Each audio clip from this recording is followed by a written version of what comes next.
मेरो पछाडि मेरो कुरा काट्दै हिँड्नेहरूको जय होस्। मेरो केही होस् कि नहोस्, तर मलाई केही पर्वाह छैन। तिमीहरूको सोच तिमीहरूसँग छ अनि मेरो सोच मसँग छ।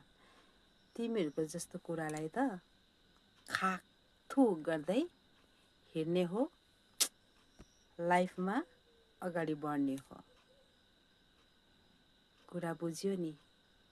किनकि म दुश्मनसँग चाहिँ बदला लिने होइन, म आफै बदलेर देखाउने छु, ताकि तिमीहरूले गरेको व्यवहारको पश्चाताप चाहिँ तिमीहरूलाई नै हुनेछ। याद राख्नु यो कुरालाई।